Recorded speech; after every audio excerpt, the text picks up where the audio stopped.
Hey lovely people, have a beautiful day. అందరికీ నమస్కారం. అందాల లోగిలికి స్వాగతం. ఇప్పుడు మనం ఆత్రం పెళ్లి కొడుకు కథ యొక్క 11వ భాగాన్ని విందామా? ఇక కథలోకి వెళ్తే, ఏంట్రా అలా ఉన్నావు, డాడీ ఏమైనా క్లాస్ పీకారా అని కాశీ నుంచి ఫోన్లో కొడుకు సుధీర్ని అడిగింది భవానీ.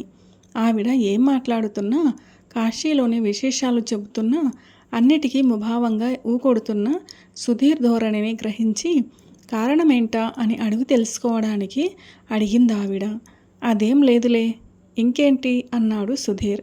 ఏమైందిరా, ఎందుకలా ఉన్నావు అని బుజ్జగింపుగా కొడుకుని మళ్ళీ అడిగింది భవానీ. ఏం లేదు, నువ్వు టూర్ నుంచి ఇంటికి వచ్చాక చెబుతాలే అన్నాడు సుధీర్. ఇంటికి వచ్చేసరికి ఇంకా 3 రోజులు పడుతుంది. ఈలోపు ఎందుకురా నాకు ఈ టెన్షన్, నీకు ఏమైందా అని ఆలోచిస్తూ నీలాగే డల్గా ఉంటాను. అప్పుడు మీ డాడీకి అనుమానం వచ్చి మన ఇద్దరినీ తిడతారు. ఇవన్నీ ఎందుకు కానీ ఏమైందో చెప్పు అంది ఆవిడ.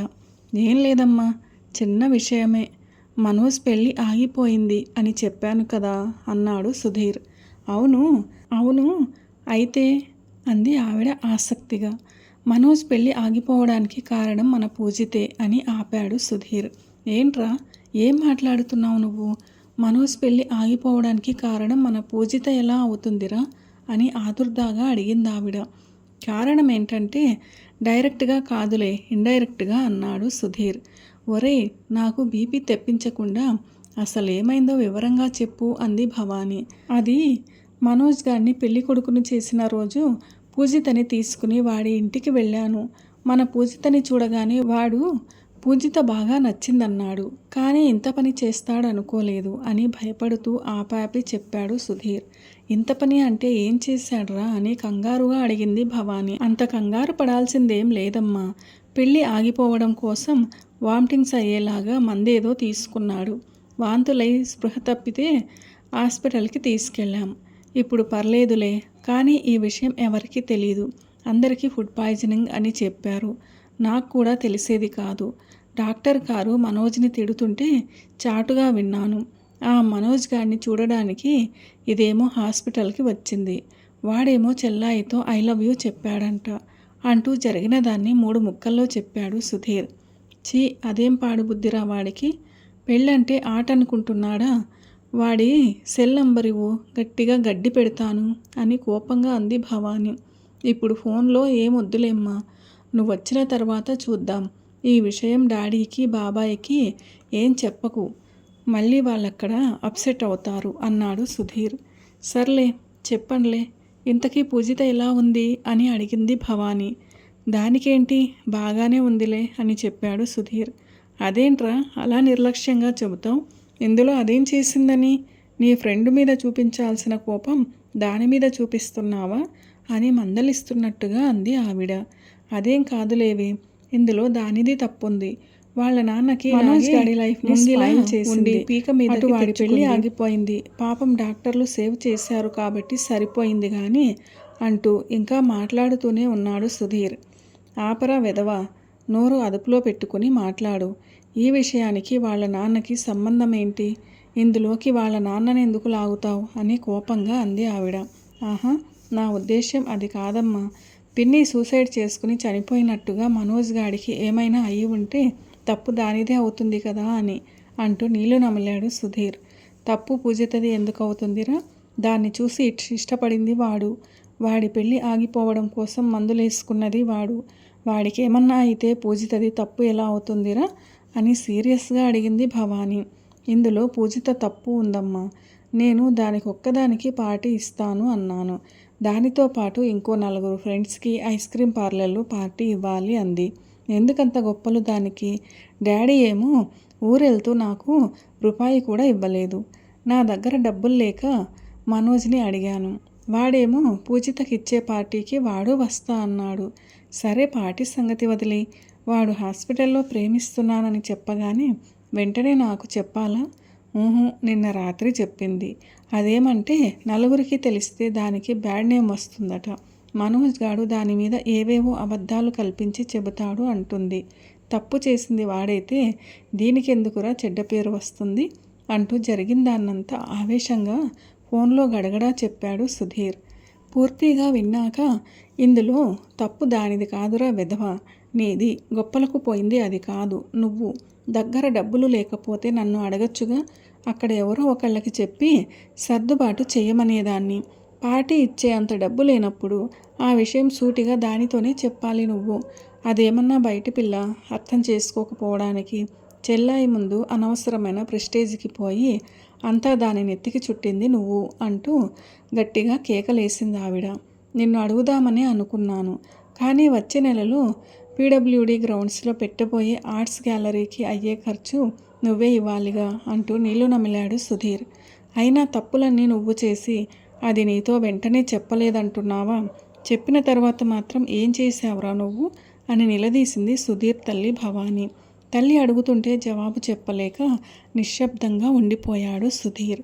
జరిగిన దాంట్లో తన తప్పు ఉందని తెలుసుకున్నాడు. అందుకే వాటిని తరచి చూసుకుంటూ మౌనంగా ఉండిపోయాడు.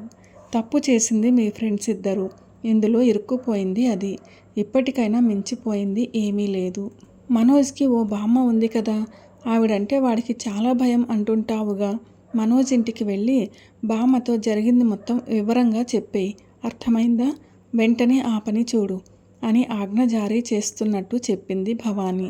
తల్లి చెప్పింది వినగానే సుధీర్ గుండె గుబేలుమంది. మనోజ్ వాళ్ళ బామ్మ అంటే మనోజ్కే కాదు, సుధీర్కి కూడా భయమే. పిల్లి మెడలో గంట కట్టడం ఎలా అన్నట్టుంది కర్పూర కళాదేవికి విషయం చెప్పడం అంటే. తల్లి ఆజ్ఞకి వెనకాడుతున్నట్టుగా, నాకు చాలా పనులున్నాయమ్మా. కొన్ని పెయింటింగ్స్ వేస్తున్నాను, అవి ఇంకా ఒక ఆర్డర్లోకి రాలేదు. పోనీ పూజితని పంపించి జరిగిందంతా మనోజ్ వాళ్ళ బామ్మతో చెప్పేయమని చెప్పనా అని తాను తప్పించుకుందామని చూస్తూ అన్నాడు సుధీర్. నోర్ముయ్ గాడిద, సిగ్గు లేకపోతే సరే. తప్పు చేసిందేమో మీరిద్దరూ. ఇప్పుడు పూజితని దోషిలా ఆ పెద్దావిడ ముందు నిలబెడతావా? నీకు ఎప్పుడు వీలు కుదిరితే అప్పుడే వెళ్ళు.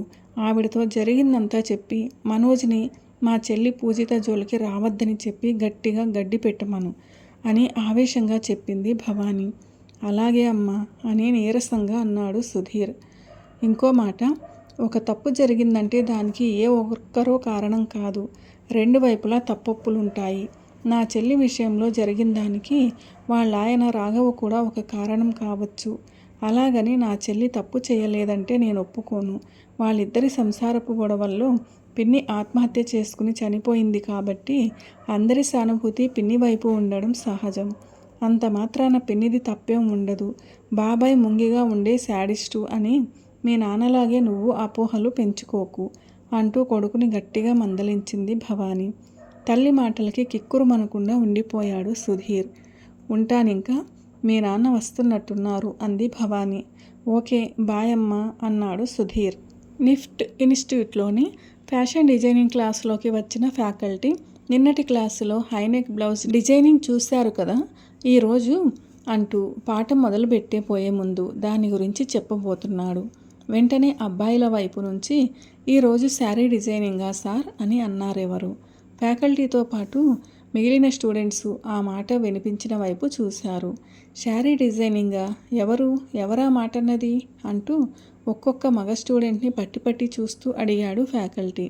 మామూలుగా అందరితో పాటు తల తిప్పి చూసిన పూజితకి మగవాళ్ల వరుసలో వెనక బెంచీలో కూర్చున్న మనోజ్ కనిపించాడు.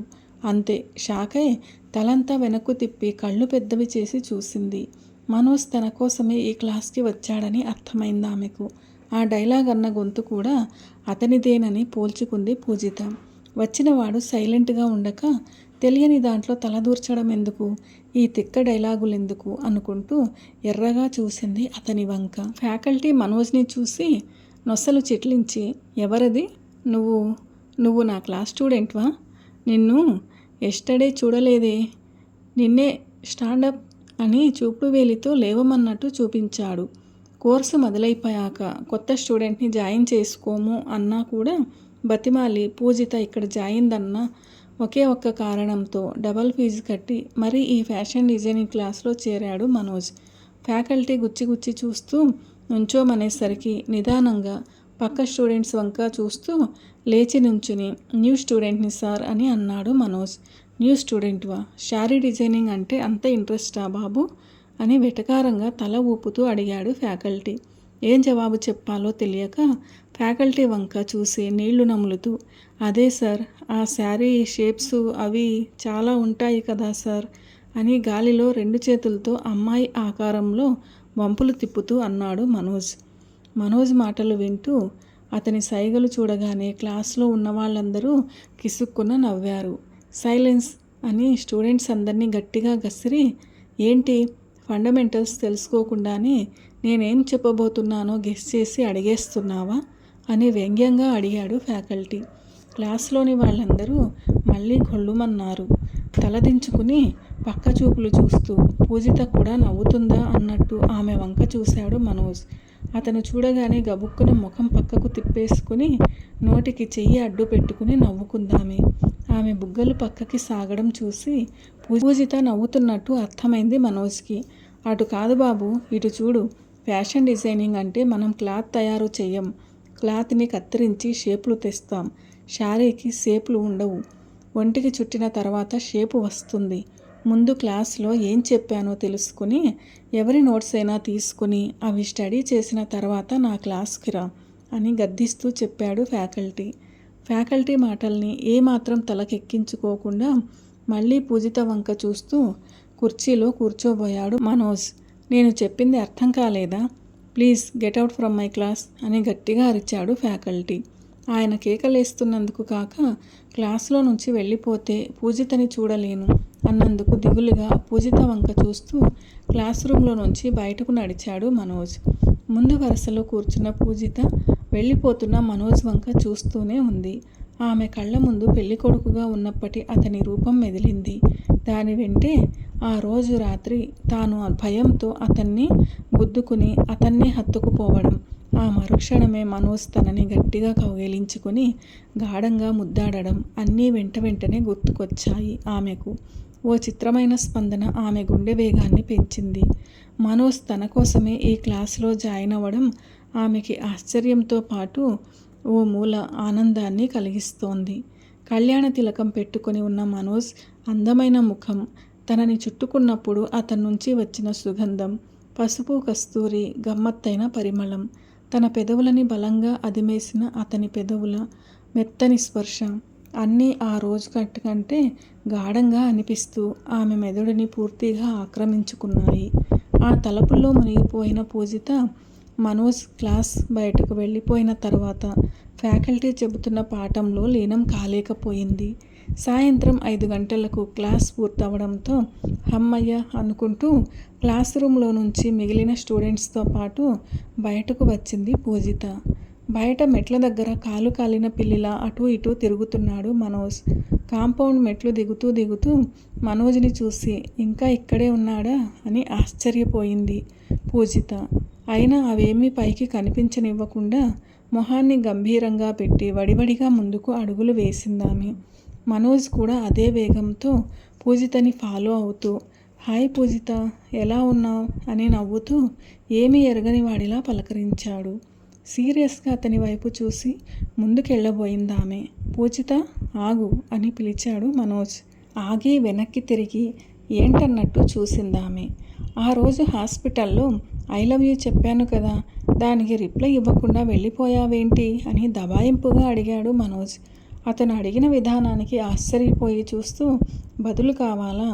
బదులే కదా, మా నాన్న ఊరు నుంచి వస్తున్నారు, వచ్చాక చెప్తారు, వెయిట్ చెయ్యి అని చెప్పి రాబోతున్న నవ్వుని ఆపుకుంటూ ముందుకు నడిచిందామె. ఆమె తోటి స్టూడెంట్స్ వింతగా వాళ్ళిద్దరినీ చూస్తూ వాళ్ళని దాటి వెళ్తున్నారు. వాళ్ళ చూపులకి కొంచెం సిగ్గుగా తలవంచుకొని వడివడిగా నడుస్తోంది పూజిత. మనోజ్ మాత్రం వాళ్ళ చూపుల్ని ఏమాత్రం లెక్క చేయకుండా గబగబా పూజిత ముందుకెళ్ళి ఆమె నడకకి అడ్డుపడుతున్నట్టు ఎదురుగా నిలిచాడు. ఆమె వంక చూసి టీవీ స్మైల్ ఒకటి ఇచ్చి, ఏదున్నా మనం ఫేస్ టు ఫేస్ మాట్లాడుకుందాం, మధ్యలో పెద్దవాళ్ళని ఎందుకు ఇన్వాల్వ్ చేయడం, పాపం వాళ్ళు ఫీల్ అవుతారు అని సాగదీస్తూ అన్నాడు మనోజ్. ఫేస్ టు ఫేస్ ఏం మాట్లాడుకుంటాం? ఫేస్ టు ఫేస్ మాట్లాడుకోవడానికి ఏముంది మన మధ్య? నీ ముఖం నాకు చూపించొద్దని హాస్పిటల్లోనే చెప్పాను. ఇప్పుడు నా క్లాస్కి వచ్చి నన్ను ఇలా విసిగిస్తున్నావు.